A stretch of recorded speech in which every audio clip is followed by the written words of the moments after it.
Sejam bem-vindos, patrimonialistas, ao podcast da Quarta Via, em que nosso objetivo é te guiar rumo à sua jornada de liberdade financeira, construindo em até 7 anos o patrimônio que vai sustentar por toda a vida.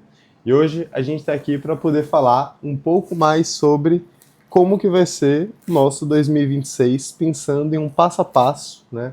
Que o patrimonialista que está assistindo a gente, como que ele pode fazer, o que é que ele deve fazer para poder ter um 2026, 27, 28 por aí em diante mais confortável, sabendo que ele está no caminho correto para a construção de patrimônio. Mas Exatamente. antes de tudo, Ah. né, sempre aquele breve lembrete de que se sim. você não está inscrito ainda, se inscreva no nosso canal. Se você está assistindo, se está ouvindo, no caso, pelo Spotify, também coloque em seguir para que você não perca novos episódios que estão sempre sendo lançados semanalmente e também vídeos extras que são lançados também com base em toda a nossa metodologia, em tudo que a gente ensina e tudo que a gente passa aqui dentro da Quarta Via. Exatamente. E um lembrete que ainda mais da metade das nossas visualizações não são inscritas. Então, e o melhor de tudo é que é grátis se inscrever, né? É grátis. Sempre bom lembrar, vai que tem alguém que acha que é pago. Exatamente, não precisa fazer nada, é só clicar no botão mesmo.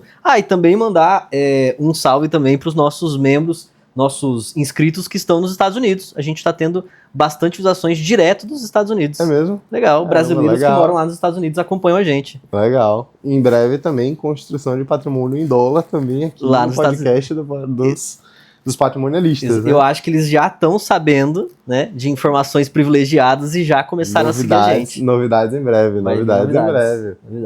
Mas por enquanto ainda não. Calma. Beleza, Leonardo. Então a gente separou aqui, né, alguns tópicos para a gente poder falar, que eu e você, os podcasts, vocês são nós dois, né?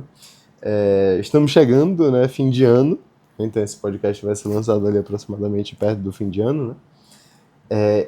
E a gente tem algumas pautas aqui para poder falar, seguindo realmente um passo a passo, passando pelos 3 sistemas, passando também por tudo que o patrimonialista que está assistindo a gente deve olhar, deve analisar, para que ele tenha os próximos anos de forma que ele sabe que ele está indo no caminho correto. Né? Perfeitamente. É normal a gente ver, a cada ano que passa, novas coisas surgem, novas modas, novos tópicos, novas histórias vão surgindo e a gente vai acabando desviando foco, né?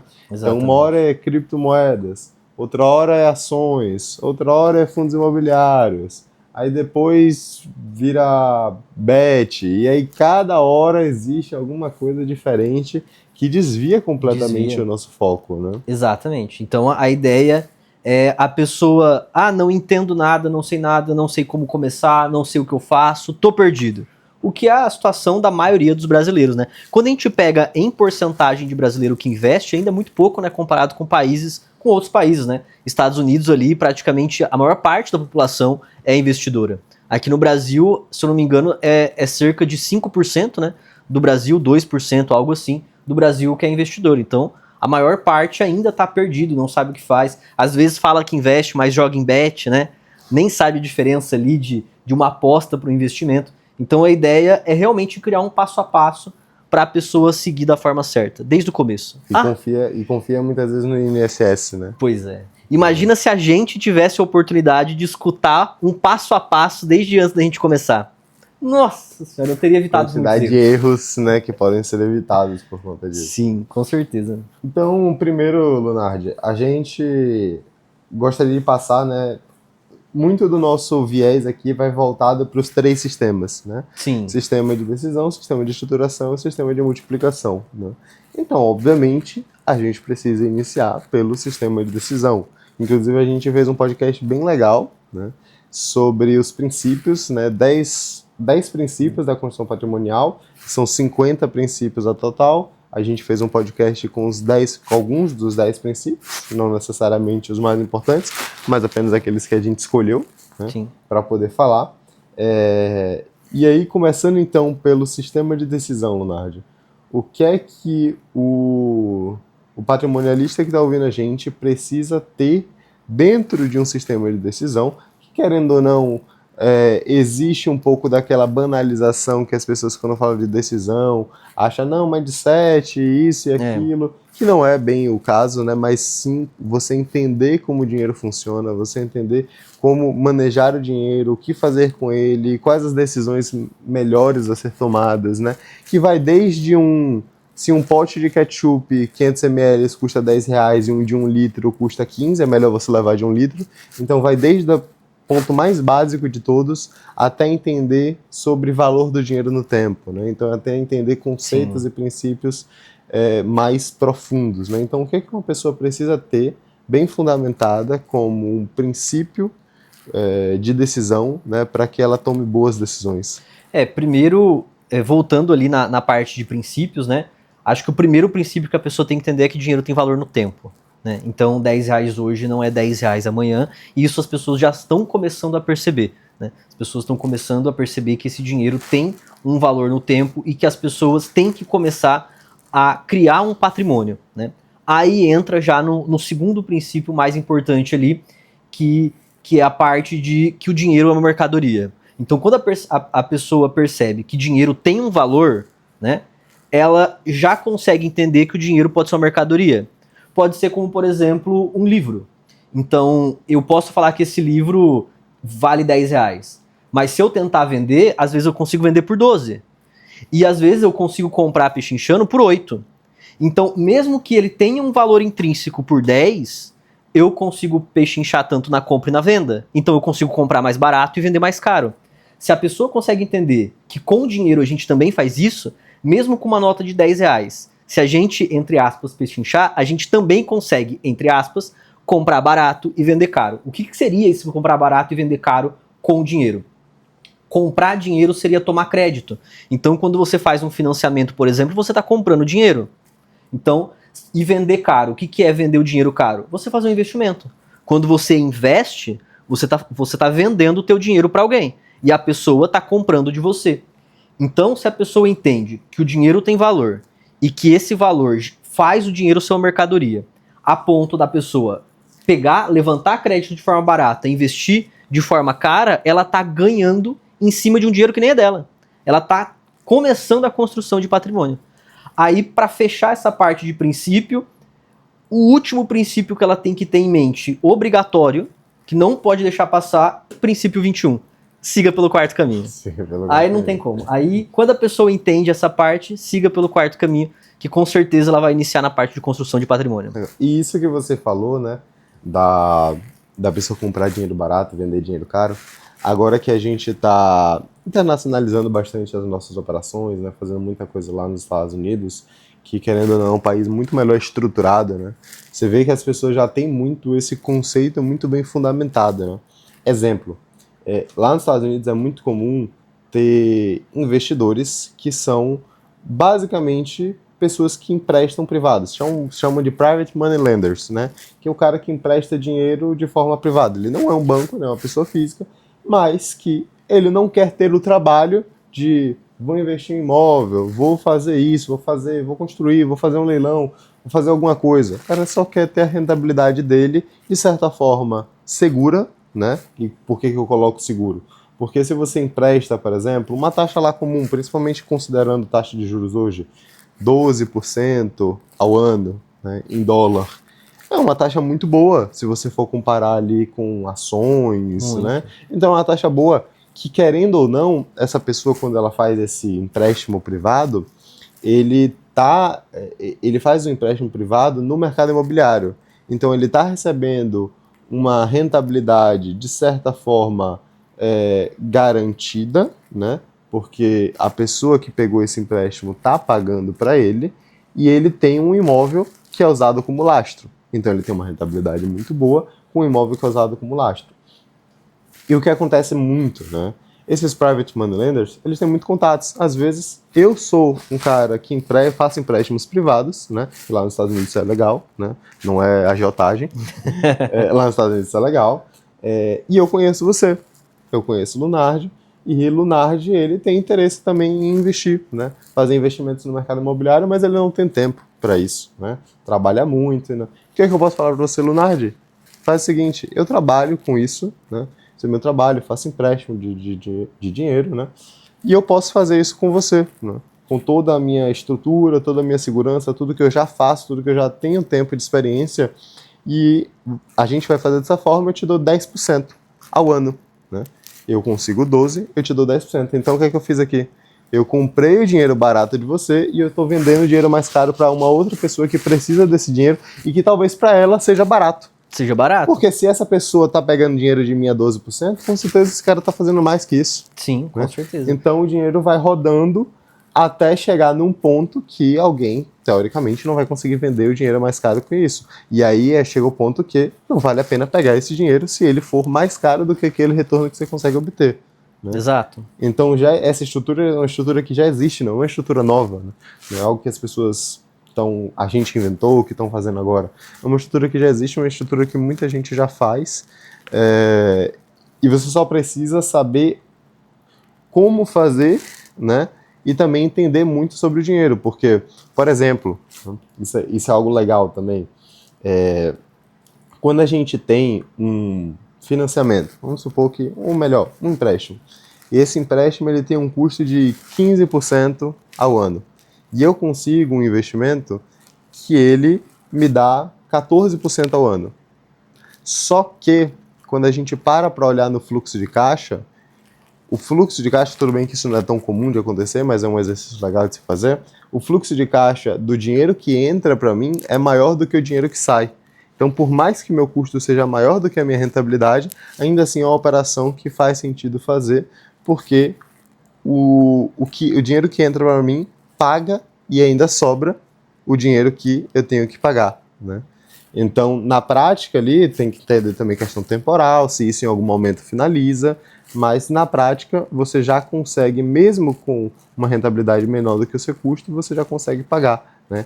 Então é um outro ponto a se olhar também, que é fluxo de caixa. É algum ponto muito importante também.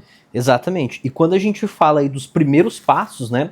Vamos supor, voltando para a pessoa lá que ainda está perdida e não começou a corrida da construção patrimonial, né? Primeiro que você precisa começar com urgência, né? Quanto antes começar, muito melhor. Porque o mais importante, no final, né? Tudo que a gente quer é o tempo. Então, toda essa corrida de construção patrimonial, no fundo, o que a gente quer é tempo. É ter um tempo de qualidade, um tempo com a família. Então, para conquistar esse tempo, o que ajuda muito, não compra, mas o que ajuda muito é uma renda passiva. Se você tem uma renda passiva, você tem o poder de dizer não para várias coisas, e isso vai te dar o teu tempo de qualidade, o teu tempo com a família, né? Então, essa renda passiva, ela vem da onde? De um patrimônio. Você tem que ter um patrimônio que te gera renda passiva. Então, quando a gente fala de construir patrimônio, é porque a gente sabe que depois desse patrimônio você vai ter a renda passiva e vai ter o tempo. Então, comece urgente. Então, agora o passo a passo para a pessoa. Tá, e como que eu faço para começar a construir patrimônio? Primeira coisa é o fluxo de caixa. É a primeira coisa. Então, vamos lá. O desafio. Pegue durante um mês inteiro todas as entradas de dinheiro e saídas de dinheiro. O que é o fluxo de caixa? Pensa o caixa como se fosse uma carteira, né, para quem não está no mercado. Na sua carteira, tudo que entra na sua carteira e tudo que sai da sua carteira, ou da conta, né, que hoje ninguém mais usa carteira. Então, da sua conta bancária, tudo que entra e tudo que sai. Pega um papel, pode ser um papel, traça no meio, coloca todas as suas entradas de um lado, todas as saídas. No final do mês, soma entrada, soma saídas. Você vai ver tudo que entrou, tudo que saiu. Aí você vai ter a completa noção de onde você gasta e se no mês você está positivo ou negativo. Aí começa a ser complicado. Porque se você fez essa conta e você está no negativo, é o primeiro desafio. Não vou chamar de problema porque acontece com a maioria das pessoas, né? Às vezes tem um mês mais conturbado. Então, o primeiro desafio. Porque se o seu fluxo de caixa está no negativo, você só tem duas saídas. Ou você aumenta a receita, ou você diminui a despesa. Não tem o que fazer, certo? Basicamente é isso, para o fluxo de caixa. Então, vamos supor que aumentar a receita não dá. Né? Quando a gente fala, quando a gente está falando de pessoas com renda próximo da média do Brasil, ainda é possível aumentar a renda. Sabia que a média, os brasileiros têm uma renda em torno de R$ 3.500, né? Então, assim, é médio, né? Não é pouco, é mais que 2 salários mínimos ali, mas também não é algo que dá para viver confortável hoje no Brasil, né? Então, assim, se Nem você perto tá... disso, né? Hoje no Brasil, com inflação, É complicado. é modo de sobrevivência, né? É modo de sobreviver. Então, se você tem uma renda perto da média, talvez o ideal seja aumentar a renda. Agora, do mesmo jeito que tem pessoas no Brasil que ganham 3.500, tem pessoas que ganham 35. Se você já ganha 35, provavelmente o jeito mais fácil é você diminuir os gastos. Então, para quem precisa aumentar a renda, o jeito é fazer renda extra. Aí vai de você qual a melhor renda extra, de onde você vai conseguir tirar mais, né? Agora, a pessoa que tem uma renda maior, o desafio está nas despesas. Aí o que você vai fazer com as despesas? Pega todas as suas despesas do mês e separa em 3 grupos: consumo básico, lazer e compras. Agora, não é o que a gente vê muito quando a gente recebe esses casos. Tem casos que a gente recebe que metade dos gastos então, estão em lazer. Então, todo mês a pessoa faz uma viagem. Você fala, tá, vamos pensar. Para você realmente se sentir feliz, você precisa fazer uma viagem por mês? A pessoa fala, não, eu preciso estar com a minha família. Então vamos lá, não tem como você diminuir esses gastos tendo a mesma felicidade, porque quando a gente fala de investimento, não é parar de consumir tudo hoje para economizar, investir e ter uma renda no futuro. Não é isso que a gente quer. A gente quer continuar a nossa felicidade hoje, manter a nossa felicidade, mas de um jeito que a gente consiga economizar uma porcentagem da nossa renda para começar a construir patrimônio. Então, vamos repensar. Será que se a gente fizer todo mês continuar fazendo viagem, só que gastando menos, a gente não vai ter a mesma felicidade de estar com a família? Ou se a gente fizer uma viagem mês sim, mês não? Não pode não ser viagem. Por exemplo, eu já tive casos do nosso membro que gastava todos os meses 4 mil em restaurante. Ia 3 vezes por semana com restaurante na família. Então, peraí, precisa ir sempre no restaurante desse jeito? E isso é independente da renda. Ah, não, mas você está falando de... Tá, são casos que a renda é maior. Mas mesmo assim, tem casos onde a pessoa ganha 3.500, mas hora que vai bater no papel, consumo de churrasco, bebida, tá R$1.000 por mês. Mas pera, 1/3 ali da renda nessa parte de lazer. Não tem como a gente ter a mesma felicidade com um pouco menos? Porque se a gente conseguir equilibrar, não é zerar o lazer, é diminuir o lazer. Então, o normal seria ter mais ou menos 50% do gasto para consumo básico, 15% para lazer, 15% para compras. Aí você fala, não, mas deu 80%. Exatamente, 20% vai estar nos investimentos. Então, se você conseguir equilibrar isso, você já vai conseguir separar 20% da tua renda, aí independente da renda que você tenha. Se você tem uma renda média de 3.500, você consegue sim iniciar uma construção de patrimônio com R$700 por mês.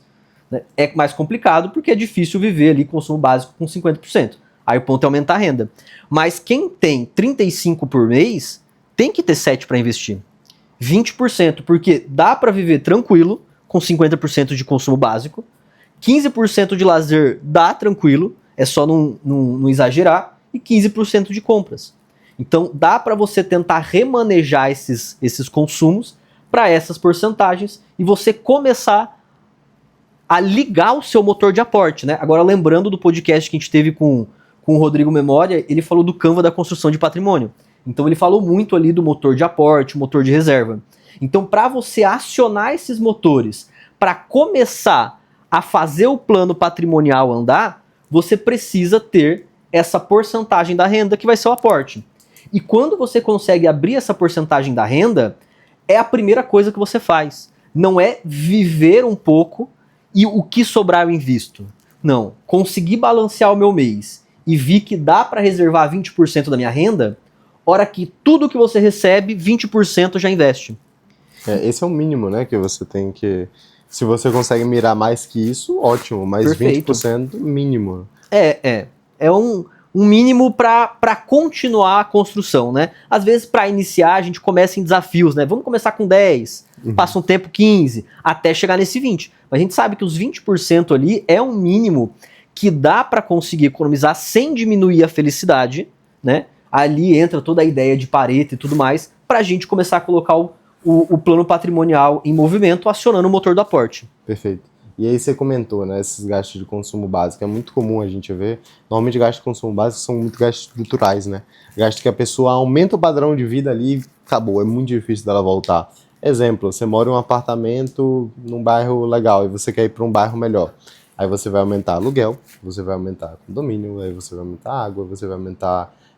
e aí vai aumentando várias outras coisas que você não consegue mais reduzir depois porque você mudou seu padrão de vida, né? Então é muito cuidado, porque à medida que você aumenta o seu padrão de vida, seus gastos de consumo básico, eles costumam aumentar também. E à medida que você aumenta gasto de consumo básico, esse tipo de gasto é muito mais difícil de você reduzir. Gasto de compras, gasto de lazer, você consegue reduzir com certa facilidade, porque são gastos que não são necessários para a sua sobrevivência. Você só faz porque você se sente feliz, porque você quer, porque você está afim, ou às vezes até por aprovação social, né? Exato. Mas gasto de consumo básico é muito mais difícil de você reduzir uma vez que você aumenta eles, né? Aí você precisa fazer uma mudança estrutural muito maior, que às vezes é muito mais difícil fazer, né? E aí você comentou também sobre a questão da divisão de gastos. Excelente ponto, porque a gente trabalha muito como 20% como mínimo, pensando muito aquele cara que ganha pelo menos 20 mil reais. Ele trabalhar ali com 4 mil de aporte é um aporte que ele consegue trabalhar bem focando na construção de patrimônio, né? Quem consegue aportar mais que isso, o que é que isso vai influenciar um aporte maior influenciando um maior nível de renda passiva no futuro, né? Só que também existe muita gente, eu acho, Lunardi, que às vezes não vê essa questão dos investimentos muito porque vê como uma privação, né? Eu vou me privar para poder investir, para ver se eu vou ter esse dinheiro lá na frente, né? Mas não acaba pensando no futuro. Talvez vai chegar um momento que você vai ter seus 60, 70 anos, e aí?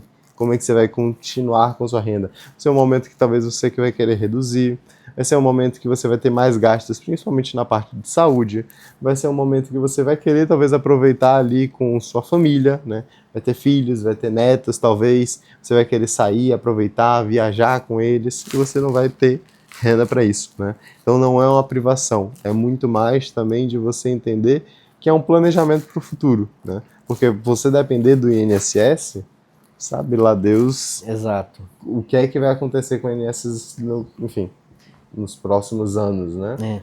Eu escuto muito aquela frase tipo, mas a gente nem sei se eu vou estar vivo, né? Mas estatisticamente você vai estar vivo, né? Exato. A expectativa de vida do brasileiro é o quê? Uns 78, 80 alguma coisa? Dependendo da região que você mora, pode ser um pouco mais, um pouco menos. Então, estatisticamente, sim, você vai estar vivo. E a cada passo que você dá na construção de patrimônio é uma semana, um mês a mais que você compra no futuro. E quando você faz a conta, é um valor muito absurdo, porque a gente está colocando muito longo prazo. Supondo que a gente investe hoje para aposentadoria, por exemplo, expectativa de vida de 80 anos. Pô, para mim é daqui 50 anos. Um investimento agora para daqui 50 anos multiplica em muitas vezes. Então a cada, sei lá, 100 reais que eu invisto hoje, daqui 50 anos eu vou estar comprando o mês inteiro meu de tempo.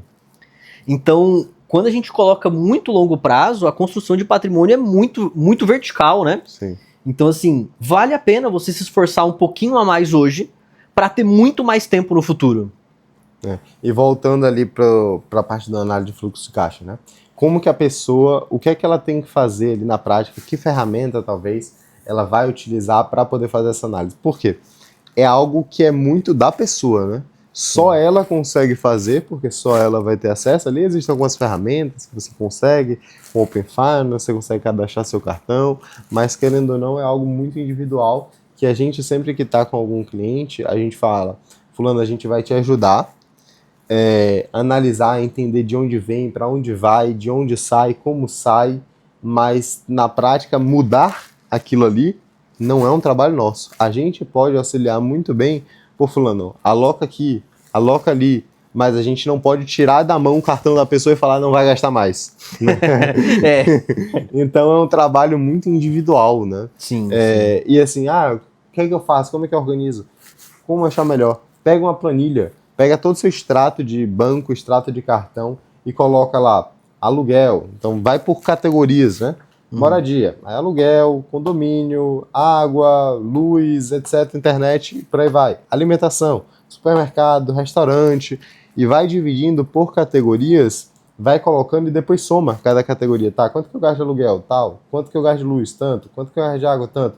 Ok, de moradia eu gasto X, né? E aí vai fazendo um por um, faz pelo menos 2 meses ali, minimamente, né? Pega Sim. 2 meses mais normais seus, é normal que tem algum mês que varia um pouco mais para cima, para baixo, por alguma coisa que aconteceu. Mas pega os meses mais comuns ali e separa. E dali você vai conseguindo verificar, porque só de você ter um entendimento dos números já é muito bom. Porque é normal a gente chegar aqui, você gasta quanto, fulano? 30 mil, ela aparente a planilha tem 50. Acontece muito. Tem 20 mil aqui que você não achava que gastava e tá gastando, né? Acontece muito. A pessoa chega e fala, não, eu pergunto, né, tem um motor de aporte, tá ligado? Consegue investir ou tá no 0 a 0? Não, eu tô no 0 a 0. Aí vai ver, tá menos 10 mil. Você fala, peraí, velho, que 0 a 0 é esse? Tem um grande problema aqui, vamos lá. Exato. Então só de você entender a magnitude dos seus números já é um excelente passo. Excelente. E aí, passado isso, o que é que você vai fazer? Poxa, tenho um gasto de X em restaurante. Consigo reduzir isso aqui? Provavelmente sim. Tenho um gasto de Y em vestuário. Consigo reduzir isso aqui? Então vai entendendo de onde você consegue reduzir e traçando metas.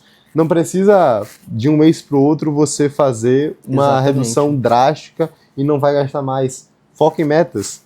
Vestuário eu estou gastando 1.000. Vamos colocar como meta gastar 700. E aí tem muitos aplicativos, muitas coisinhas que você pode fazer para ir controlando. Então chega no seu... Às vezes eu gosto muito de usar grupo de WhatsApp sozinho, comigo mesmo. E aí eu boto, gastei tanto em X, gastei Y nesse outro, né? Então Entendi. vai controlando da forma que você achar melhor, para que você vá tendo acompanhamento ao longo dos seus dias, dentro de um mês, né? Para que chegue no fim do mês você entenda ali, ó, gastei 700 ali, realmente bati minha meta. Ou então, tá, quero comprar uma roupa, mas deixa eu ver aqui agora no meu controle o quanto que eu já gastei, né, nessa categoria. Então Sim. você vai conseguindo acompanhar em tempo real ali as suas metas, né? Exato. E fazerem pequenas metas é muito importante, né? Porque pensa uma pessoa que, do mesmo jeito, uma pessoa que tem sobrepeso nível 3, come muito, vai nutricionista. O nutricionista não pode passar uma dieta com baixa caloria, não, comer só alface agora. Não tem como, ele não vai conseguir. Ele pode conseguir ali por 3 dias, de repente ele vai desistir da dieta. Então tem que ser uma mudança gradual, diminuindo de pouco em pouco, né? Até quantidade de exercício, a pessoa não chega na academia querendo correr 10 quilômetros, não vai. Primeiro você começa correndo 500 metros, depois você passa a correr 1 quilômetro, gradual, metas graduais, parte financeira é interessante. E questão de planilha, acredito que a gente pode disponibilizar uma parte da nossa planilha, né? Pegar aquela parte de fluxo de caixa. Perfeito. Né? A gente tem uma planilha bem completa, né, de toda a parte de construção patrimonial. Acredito que a gente não pode disponibilizar tudo assim, né? Também não, vamos lá, calma. Mas acho que a parte de fluxo de caixa a gente poderia disponibilizar, né? Vamos colocar então na descrição do vídeo, a gente vai disponibilizar essa planilha de fluxo de caixa. Né? Então, se você quiser ter acesso, você vai na descrição do vídeo, vai ter um link para você acessar, você vai se cadastrar, então vai colocar o seu e-mail, vai colocar nome e número de telefone também. Dentro desse link você vai ter acesso à planilha e você vai poder baixar a planilha, ter sua própria planilha de fluxo de caixa para que você consiga fazer todo esse ajuste. E aproveitando, né, a gente vai colocar também, vai aparecer em algum lugar aqui dessa tela, para você entrar num site em que você pode fazer o seu diagnóstico patrimonial gratuito. A gente vai disponibilizar alguns dos nossos estrategistas para poder fazer um diagnóstico gratuito com você, 100%, 0800, o diagnóstico individual. Ele vai estar de frente para você, analisando sua situação, entendendo o seu perfil, entendendo como você pode melhorar ou não, o que é que você pode ajustar, como você pode construir patrimônio. Então vai aparecer em algum lugar dessa tela, você vai marcar a reunião com um dos nossos estrategistas patrimonial para poder fazer esse seu diagnóstico gratuito. Perfeito. Certo, então a parte aqui matamos a parte de até acionar o motor do aporte, né? Eu queria falar, a gente anotou também aqui, Leonardo, para a gente falar sobre OBZ. Eu acho isso importantíssimo. É um conceito que Normalmente eu não vejo as pessoas conhecendo isso, né? Algo simples, uma ação simples, mas de certa forma eu sempre gosto de falar que é uma ação dolorosa, não é Bem. fácil de fazer, né? Mas é a estratégia de OBZ, né? Então o que é o OBZ? Orçamento base zero. Durante 30 dias da sua vida, organiza para você saber quando que você vai fazer esses 30 dias, tá? Você vai de forma planejada não gastar nada. Vai ser modo sobrevivência. Você vai entrar em modo sobrevivência. Você só vai gastar aquilo que for realmente necessário. Então, gasto de consumo básico. Seus gastos normais de moradia, aluguel, luz, gastos de supermercado, apenas o básico. Não vai querer ficar fazendo, não, é gasto de supermercado, vou comprar o supermercado inteiro, né? Não, gasto de supermercado, não. Apenas, né? Nada de cervejinha, sem bebidas também. É bom até aproveitando, ajudando sua saúde. Ajudando a sua saúde. Água sem. Tô brincando. Um restaurantezinho dá pra colocar, né? Então, sem cervejinha, o básico apenas para a sua sobrevivência. Isso tem alguns pontos que ativa na gente, né? Alguns gatilhos que ativam na gente. Primeiro, entender, ok, se eu entrar em modo sobrevivência hoje, o quanto que eu tenho de gastos. Eu já vi, tá? Caso real. Uma cliente minha que ela tinha 50 mil de gastos mês a mês e ela fez um OBZ, foi para 20 mil durante um mês. Ou seja, existia 30 mil de gastos que não eram necessários. Né? Que no começo ela achava que eram gastos básicos, que depois ela viu que não era básico. Exatamente. E aí eu falei, e aí, Thelma, como é que você se sentiu, né? Fazendo isso? Ela disse que foi maravilhoso, porque ela entendeu que existia muita coisa que ela achava que era importante para ela, que na verdade não era importante.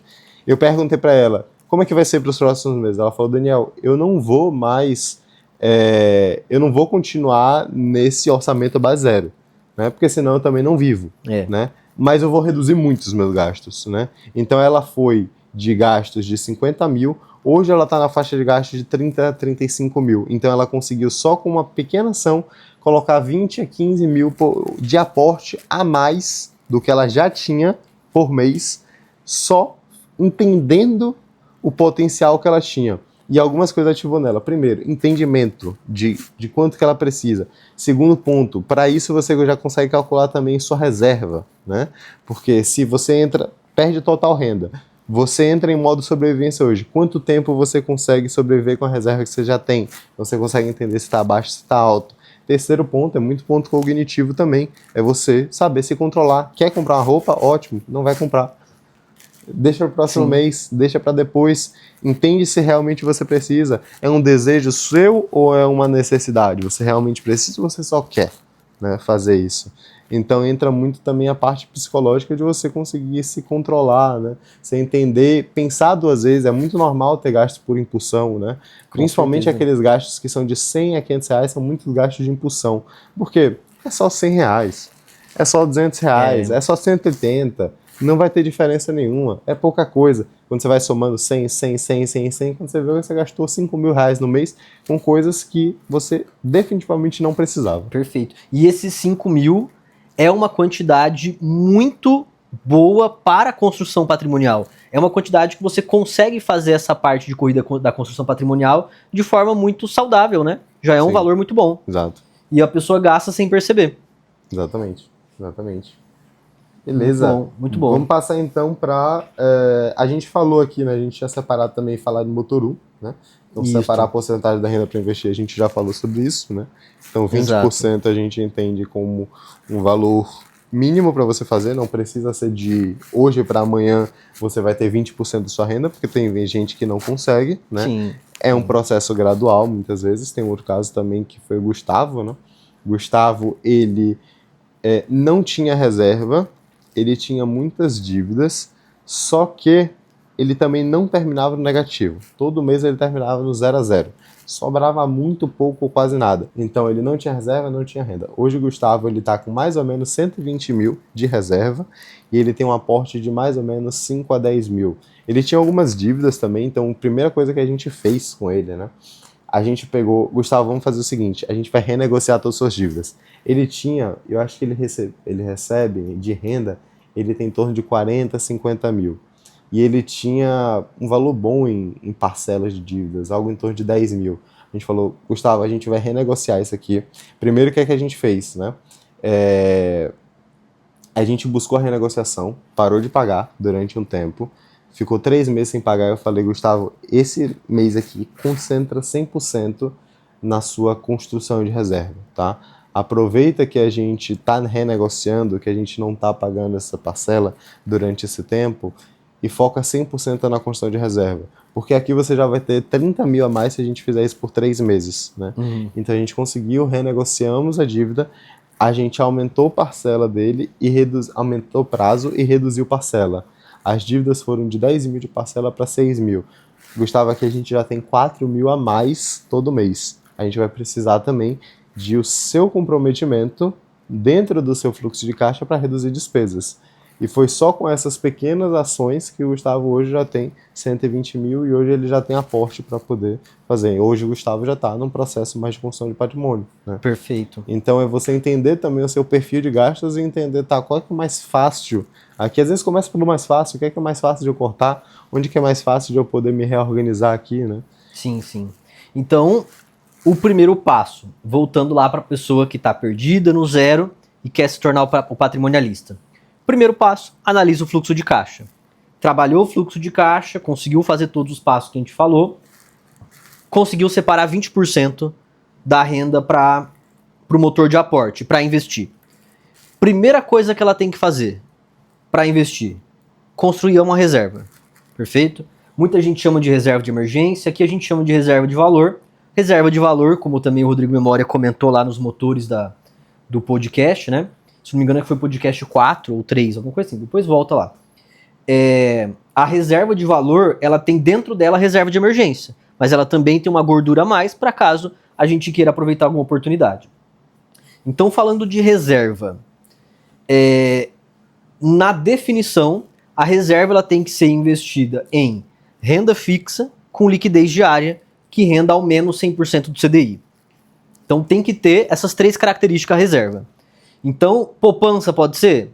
Não, está de sacanagem, né? Aí tá de sacanagem. Ela não pleno 2025, não, quase 2026 ainda. Poupança. Cara, poupança? E tem. Eu recebi esses dias. Um membro tinha 30 mil na poupança. Eu falei, não. Urgente. Primeiro passo, tirar urgente dessa poupança. Não dá. Né? Eu até entendo a pessoa que gosta da poupança, porque é mais fácil, é prático, é do lado, né? Então o banco torna você colocar e tirar da poupança muito fácil. Então, por facilidade, por comodidade, às vezes a pessoa fala, é pouco dinheiro, eu vou ganhar só R$5 ali por mês, não muda nada na minha vida. Tá, mas imagina o dia que você tiver um caminhão de dinheiro, né? Aí vai fazer a diferença. Você não vai esperar ter um caminhão de dinheiro para começar a aprender a construir reserva do jeito certo. Então, assim, por base, o local de uma reserva de emergência é o Tesouro Selic. Por quê? Porque de todos ele é o mais seguro. A gente vai comentar todos, né? Então, o Tesouro Selic, ele rende 100% do CDI, né? Rende até um pouquinho mais, um 0,000 bolinha nada lá, por cento a mais, né? Tem liquidez diária e tudo mais. E é o mais seguro de todos. Só que o Tesouro Selic tem um problema. E isso, poderiam mudar isso, né? Que só funciona em dia horário útil. É um funcionário público, né? Desculpa, funcionários públicos, mas eu já fui funcionário público, então... Você tem aval pra poder falar. Eu tenho aval, eu tenho lugar de poética. Liberdade poética pra falar. Então, assim, isso aconteceu comigo. Eu tinha minha reserva em Tesouro Selic, que é o local mais seguro. Toda a minha reserva era em Tesouro Selic. E teve um dia, eu saía da faculdade de noite, 11 horas da noite, voltando pra casa, o carro deu pau, voltando pra casa. Estacionei perto de um posto e tal, e no posto tinha uma parte mecânica lá. Os próprios caras do posto me ajudou a resolver e tal. Tive que comprar uma pecinha lá. A sorte é que eu tinha dinheiro em conta corrente. Porque sexta-noite eu não ia conseguir. Se você pedir no Tesouro Direto o dinheiro sexta-noite, só vai cair segunda tarde, se duvidar, né? Então, igual funcionário público mesmo. Pedir alguma coisa sexta-noite, só te entrega na segunda tarde. Nossa, a gente corta essa parte, depois corta. Então, assim, aí eu cheguei a pensar, tá, não é tão saudável assim deixar 100% da reserva no Tesouro Direto. Vou colocar pelo menos uma parte em alguma coisa. Aí pode ser, sei lá, uma caixinha do não sei de qual conta, um CDB liquidez diária do banco. Geralmente os bancos têm agora CDB de 100%, tem é fácil, cofrinho, né, tem caixinha, né? Então tá mais acessível. Então eu gosto de deixar, por exemplo, se eu tenho uma reserva de 6 meses dos meus custos básicos, um mês eu gosto de deixar mais acessível, numa caixinha que daí você pode pegar sábado de manhã, vai estar na tua conta, né? Aí, mais, por exemplo, uns 4 meses em Tesouro Selic. Ah, então por que você não coloca os outros 5 no Tesouro Selic? Aí vem outra parte, que a maior parte das pessoas fazem, que é colocar o dinheiro num fundo de renda fixa. Ah não, mas tem esse fundo de renda fixa aqui que rende um pouco mais que a Selic. Vou colocar todo o meu dinheiro ali. Tá, não é o mais seguro que tem. Quando a gente fala de reserva, a gente está vendo de segurança. Quando a gente olha para um fundo de renda fixa, o que o fundo de renda fixa está fazendo? Ele está pegando o teu dinheiro, 95% ele coloca no Tesouro Selic e 5% ele coloca em títulos de dívidas privados, que são mais arriscados e rendem mais, para no todo ter aquele 0,2, 0,5 ao ano a mais que a Selic. Então, em vez de você delegar o teu dinheiro para um fundo de renda fixa fazer isso, você mesmo pode fazer isso. Você pode colocar 95% da reserva no Tesouro Selic e os outros 5% você trabalha ali em títulos de dívida. Pode ser tesouros mais longos, como IPCA de prazo longo, pode ser alguma CRI, CRA, debênture de vencimento ali perto de 2 anos. Sim. 5%, né, da reserva. Você vai fazer a mesma coisa que o fundo de renda fixa faz, sem pagar a taxa do fundo de renda fixa. Porque o fundo de renda fixa ele cobra uma taxa de você para colocar 95% do teu dinheiro no Tesouro Selic. Isso não faz sentido. Tá pagando uma taxa, normalmente fica em 2, 3% ao ano, né? É. Taxa. Eles ainda cobram uma taxa de performance acima do CDI. Aí não, aí é brincadeira. Cobrar uma taxa para performar mais que o CDI é brincadeira, pô.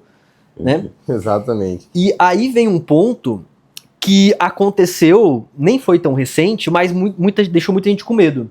Porque quando as pessoas entram nesses títulos de dívidas privados, elas percebem que a renda fixa não é fixa. Entra no Tesouro IPCA, percebe que vai olhar e falar, mas eu tô negativo na renda fixa? É. Mas a renda fixa não era para ser fixa? Calma, vamos lá. O que tem de fixo na renda fixa? É o valor inicial e o valor final. Simples.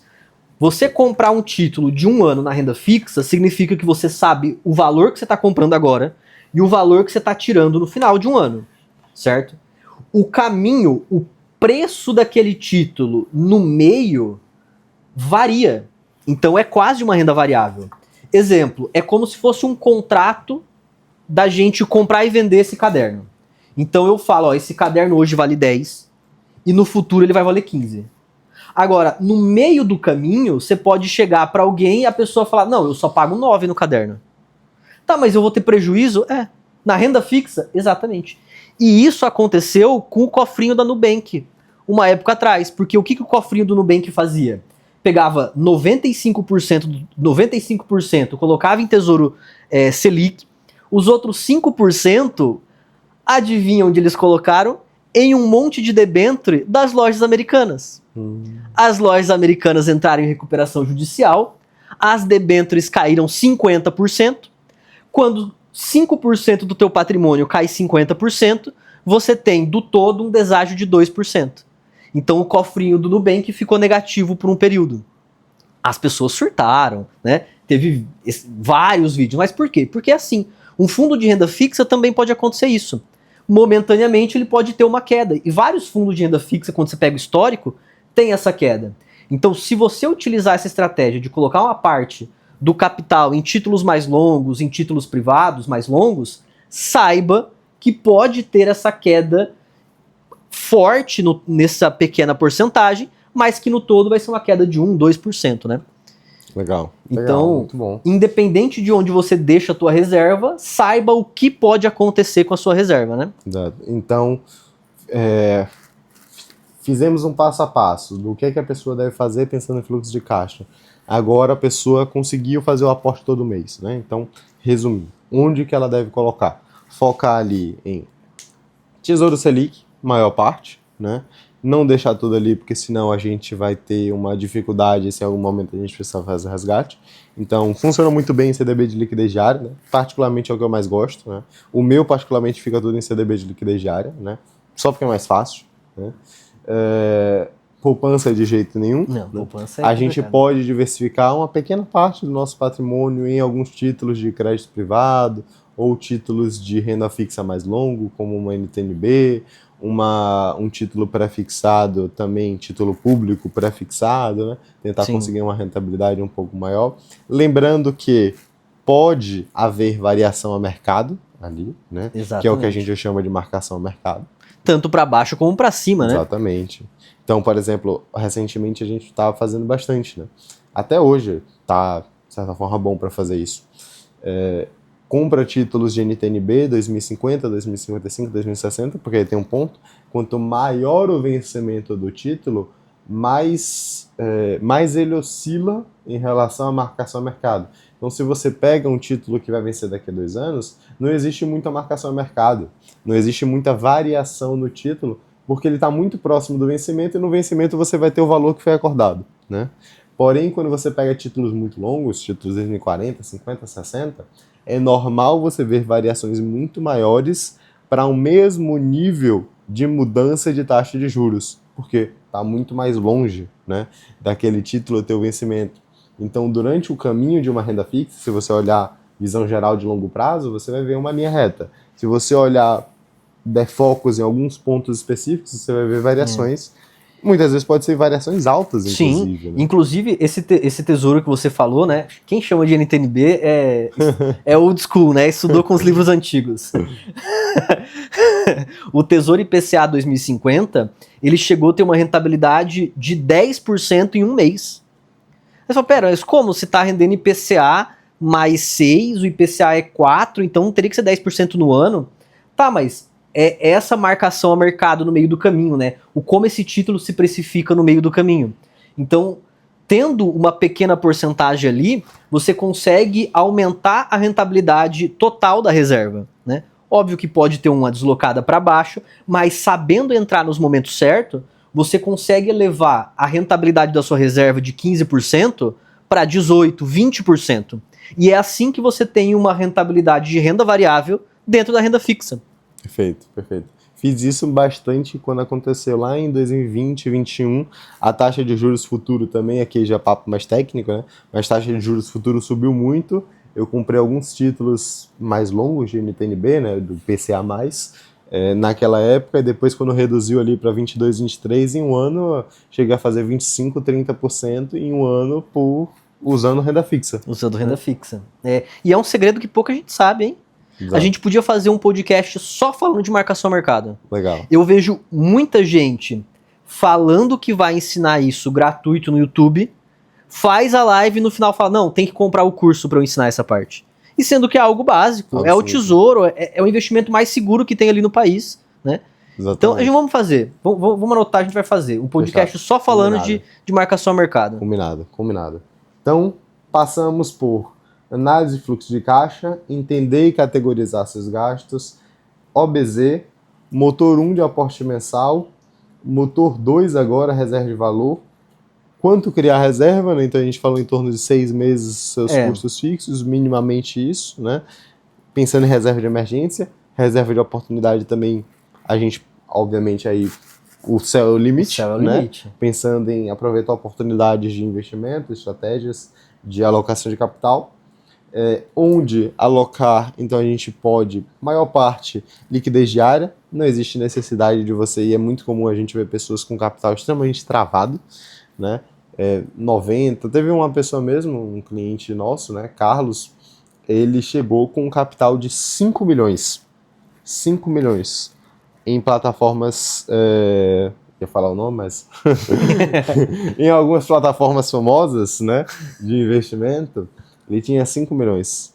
Chuta, né, quanto que você acha que ele tinha em liquidez diária? 5 milhões. Nossa, ele tinha que ter no mínimo, perto ali de 1 milhão em liquidez diária. Obviamente ele não tinha isso. Tem alguma ideia de quanto que você acha que ele tinha? Uns 500 mil. Tinha 70 mil reais. Não. Não. Ele tinha 5 milhões em plataformas de investimento, né? Aí tem renda fixa, renda variável, etc, etc. Ele tinha 70 mil para liquidez imediata. 70 mil devia ser o quê? A renda dele de 2 meses. Ele já não... E esse é um outro ponto. A renda dele era muito baixa, porque ele já estava aposentado. Então ele vivia muito do patrimônio que ele já tinha. Ele não faz... Ele atuava como médico, ele não atua mais como médico, ele é aposentado. Só que a renda dele já é uma renda baixa, considerada, principalmente renda ativa. Né? Muito mais focado no patrimônio que ele já tinha. Mas uns 5 milhões geraria uma renda passiva muito boa. Então ele não tinha uma reserva nem para renda passiva que ele... Não, a própria reserva não formava renda passiva, porque ele tinha... Ações ele não tinha tanto, mas ele tinha muito crédito privado que não pagava com juros, né? Então ainda tem isso, era um crédito privado que não pagava cupom, então só ia ter dinheiro no vencimento. E o vencimento médio dele estava para 2032. Não. Era o vencimento médio. Né? E ele falando com a gente, falando que queria estratégias que tivessem um tempo mais curto, né, de finalização. Né? É um cliente que ele está no Davos, né? Então é um cliente que ele tem já um patrimônio maior, né? Mas que queria estratégias também mais rebuscadas, né? Mas que a própria carteira dele não condizia em nada com o que ele queria. Né? Então eu falei, Carlos, o seu perfil aqui que você está me falando, que a gente está conversando, ele não condiz em nada com toda a carteira que você tinha. Não sei se foi você que montou essa carteira ou se foi um assessor que montou. Mas se foi o assessor que montou, não condiz em nada com o que você realmente quer e o que você tem como objetivo. E aí o que a gente fez foi reestruturou a carteira dele.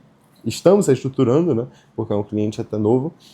Estamos reestruturando a carteira dele inteira, desfazendo muita coisa que ele tinha, porque ele ia passar, inclusive, por alguns períodos de reforma, algumas operações que ele estava fazendo, e que ele ia precisar de liquidez e ele não tinha de onde tirar essa liquidez. A gente precisou tirar algumas estratégias, alguns investimentos que ele tinha de vencimento mais curto, porque tinha um menor impacto com o deságio, né? E a gente foi resgatando algumas coisas para poder formar uma reserva mínima para ele poder tanto investir em estratégias mais elaboradas, mais performáticas, como também para aumentar a reserva dele. Sim, perfeito. Aí quando a pessoa organizou tudo, começou a investir, já sabe onde criar a reserva, tá montando a reserva, depois de construir a reserva, vem realmente a pessoa começar a construir o patrimônio, né? A construção de patrimônio inicia após a reserva. Qual que seria o primeiro passo para ela começar a construir patrimônio? Boa, perfeito. A gente trabalhar toda a integração dos nossos 3 motores, né? Então vai muito, de novo, no podcast que a gente fez com o Rodrigo Memória, né? Podcast do Canva da construção de patrimônio. A gente trabalhar os nossos 3 motores, né? Então a gente já entendeu que a gente precisa do motor 1, né? Entendeu que a gente precisa do motor 2, a gente entendeu como melhorar, como otimizar o motor 1, a gente entendeu, a partir do motor 1 a gente consegue construir o motor 2, a gente entendeu onde a gente deve alocar o nosso motor 2, né? Então, a maior parte em liquidez. E a gente tem toda pessoa que é bem remunerada e que declara também a sua renda, ela tem a capacidade de motor 3 se já não estiver comprometido, né? Se já não estiver comprometido com dívidas. Então é outro ponto também que a gente precisa olhar, mas pelo menos com os 2 primeiros motores a pessoa já consegue trabalhar, enquanto isso ela vai otimizando o motor 3 para poder reduzir dívidas se forem dívidas ruins, se forem dívidas ok, ela já utiliza o motor 3 para a construção de patrimônio, então a gente melhorar o motor 3 e otimizar ele, né? Tem algumas estratégias, inclusive, que utilizam nossa capacidade de pagamento, mas não consomem a nossa capacidade de crédito. Por exemplo, consórcios. Né? Exatamente. Consórcios utilizam o nosso motor 3, mas não consomem a nossa capacidade de pagamento, que é aqueles 30% padrão da renda que a gente tem. Então a gente consegue ter 50%, 60%, 80%, obviamente a gente não vai fazer isso, mas a gente consegue ter mais e ultrapassar os 30% utilizando consórcios, né? Já com financiamento, a gente fica limitado àqueles 30%. Né? Então, utilizar os nossos 3 motores para a construção de patrimônio nos 3 principais mercados. Mercado financeiro focado em preservação de patrimônio, mercado de crédito focado em alavancagem e mercado real, mercado de economia real, entra agronegócio, mercado imobiliário, mercado de energia, então todo o mercado de economia real, né, que a gente utiliza para construção de patrimônio, focando em construir 3 principais fontes de renda: renda invisível, ganho de capital e renda recorrente. Renda invisível, apreciação dos nossos ativos; ganho de capital, a gente comprar por um valor, vender por um valor maior; e renda recorrente, a gente não necessariamente todo mês, mas com uma periodicidade que a gente consegue saber, né, já com antecedência, a gente ter sempre uma renda vindo pra gente. Isso pode ser mensal, trimestral, semestral, mas que a gente saiba quando vem, quanto vem também, né? Normalmente a gente costuma ver mensal, né? E por que a gente utiliza muito o mercado real? Porque é um mercado onde, primeiro, é um mercado de originação, então é a primeira ponta, né? Então se a gente for, até comparando, né, dentro de um mercado de economia real, a gente consegue ver 3 pontas de cadeia, né? Tem um cara que constrói, esse cara vai ter a maior margem da cadeia. A gente tem um cara que compra na planta, esse cara vai ter uma boa margem. E a gente tem um cara que compra pronto. Esse cara, ele pagou a margem de todo mundo que está lá atrás, né? Então, a gente até dentro do mercado de economia real, a gente consegue atuar em 3 pontas diferentes, né? E a gente consegue também controlar fluxo de caixa, né? Que é um ponto que dentro do mercado financeiro a gente não controla. A gente não consegue comprar um fundo imobiliário parcelado, mas a gente consegue construir um imóvel parcelado, financiado. A gente consegue comprar um imóvel em planta parcelado também e financiar depois. A gente consegue controlar o nosso fluxo do dinheiro. Perfeito. Para quem está começando ali, inclusive você citou, um dos mecanismos que a gente tem é um mecanismo que utiliza, né, a compra de consórcios. E tem que tomar muito cuidado, né? Porque a maior parte dos consórcios é uma grande cilada, né? Inclusive, recentemente viralizou um corte, né, de uma pessoa famosa do mercado financeiro falando que o consórcio é péssimo, né? Então, assim, a maioria realmente é. Mas você sabendo escolher, tendo uma boa estratégia de quando e qual adquirir e quando... o que fazer, né, com esse consórcio pode ser uma arma extremamente poderosa para a construção de patrimônio. Exatamente. Né? Então tem que tomar muito cuidado. Você chegar num bancão da vida, gerente oferecer o consórcio, quase certeza que vai ser uma cilada. Né? É para ele bater a meta, provavelmente. Provavelmente vai bater a meta. Provavelmente. E consórcio, né? A gente às vezes comenta de consórcio, porque consórcio, ele é a ferramenta, né? Ele é o crédito mais barato do Brasil. Isso é inegável. Porém, ele pode ser muito caro se você não souber utilizar também. Exatamente. Né? Exemplo, e são muitos pontos de análise dentro de um consórcio, né? Até mesmo a sua estratégia, né? Para que você quer um consórcio? É para poupar dinheiro? Não serve, né? Tem gente que usa muito essa estratégia de assumir boletos para juntar dinheiro. Se você quer só juntar dinheiro, o consórcio não vai servir em nada. Tá usando a ferramenta errada, né? Então, você saber utilizar a ferramenta também para a estratégia que você quer, né? Exatamente. Para que você quer um consórcio? Teve um cliente nosso também que ele... E aí você vê que claramente ele foi enganado aí, porque foi abusivo que eu vi. A gente estávamos montando toda a planilha de ativos financeiros dele, operações financeiras, fluxo de caixa e tudo mais, e a gente parou na parte de consórcios. Perguntamos, você tem algum consórcio? Falou sim, ele colocou todos os dados do consórcio. Quando chegou na parte de taxa de administração, ele colocou 75%. Aí eu falei, isso aqui tá errado. Tá errado? Isso aqui tá errado, não é isso aqui. Provavelmente você deve ter visto Lance, eu já achei que era Lance. Lance. Eu acho que você deve ter visto Lance e colocou achando que era taxa de administração. Ele, não, eu achava que era isso. Aí eu falei, não, pede pro seu gerente, tá? Confirma com ele, pede o extrato, pede as informações, a lâmina do consórcio, todas as informações, e me manda, porque isso aqui provavelmente está errado. Quando ele chegou, o que ele me mandou era 75% realmente taxa de administração. Falei, que absurdo. Isso aqui te enganaram, te roubaram aqui, porque isso é abusivo.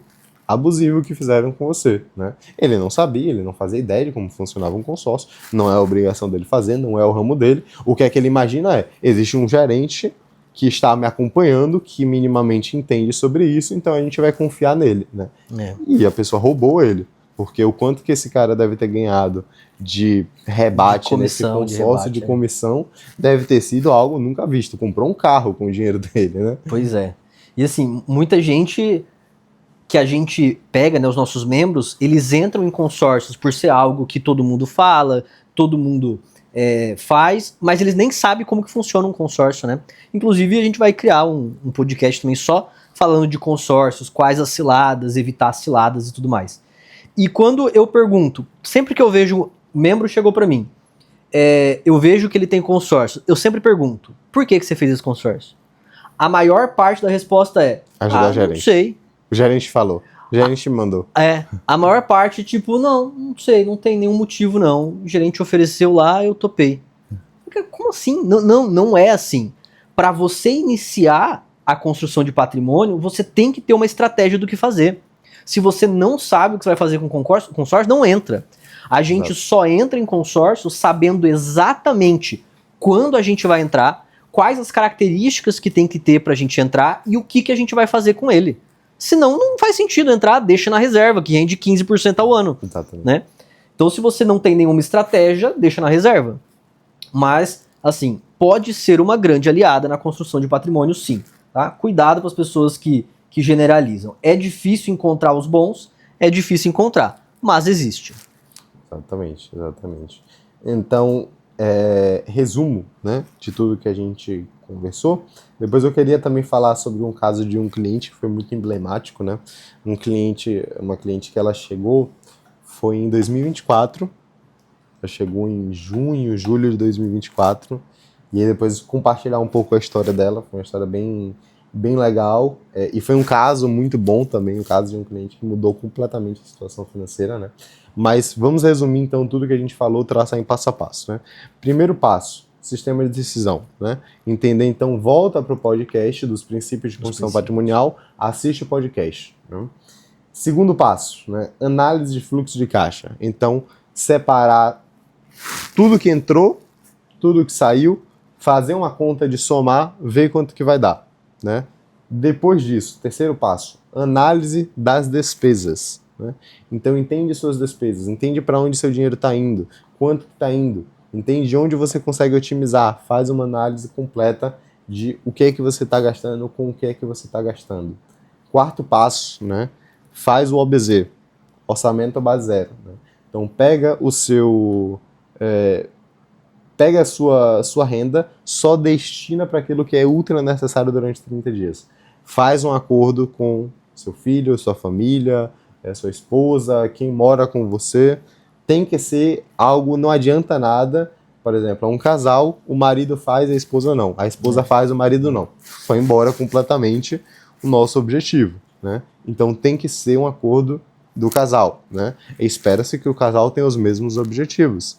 Então é entender que muitas vezes é fazer acordos também. Ó, a gente vai fazer isso aqui por esse mês, mas no próximo mês vamos fazer uma viagenzinha menor, né? Para que a gente consiga, aproveitamos menos um mês, vamos aproveitar um pouquinho mais outro, para você entender também qual é a sua capacidade. Então tudo vai muito conversado, tudo vai muito de acordo, mas é importante que as duas pessoas estejam, né, em acordo com o que será feito. Acho que quinto passo próximo, né? Separar uma porcentagem da renda para investir. Separa o motor 1, né? Então, minimamente 20%. Se não consegue 20% hoje, vai melhorando até poder chegar nos 20% mínimo. Meta mínima para a pessoa dentro de 6 meses para ela construir isso. Tem algumas pessoas que vão demorar mais, provavelmente, né? Sim. Mas 6 meses é uma média boa ali para a gente focar nos 20%. Sexto ou sétimo passo, já me perdi no passo. Reserva, né? Se não tem uma reserva ainda, iniciar a construção da reserva. Se já tem, entender como que está essa reserva. Está em renda variável? Está em renda fixa? Que renda fixa que está? Trazer para a liquidez minimamente seus 6 meses de custos básicos, né? E o último passo é construir patrimônio, né? Então, construir patrimônio dentro do mercado de economia real, principalmente, entender as suas estratégias, entender os seus objetivos para construir patrimônio, né? E isso, inclusive, se você quiser ajuda para poder auxiliar, pode ter um auxílio na construção de patrimônio. De novo, vai aparecer aqui na sua tela em algum lugar para você poder agendar uma reunião com um dos nossos estrategistas patrimoniais. Ele vai conseguir te auxiliar a partir do seu cenário, a partir do seu cenário individual, como que você consegue melhorar a sua construção patrimonial, onde você tem que olhar, para onde você deve focar e utilizar a sua situação hoje para transformar isso em tempo, transformar isso em liberdade no futuro. Esqueci algum passo aqui? Não, exatamente isso. Perfeito. Passamos por todos os passos. Perfeito. E aí, né, o caso, como eu tinha prometido, caso de uma cliente, o nome dela é muito comum, então eu vou só chamar de Má, né? Muito comum não, na verdade é muito diferente o nome dela. Né? Então, vou chamar só de Má, né?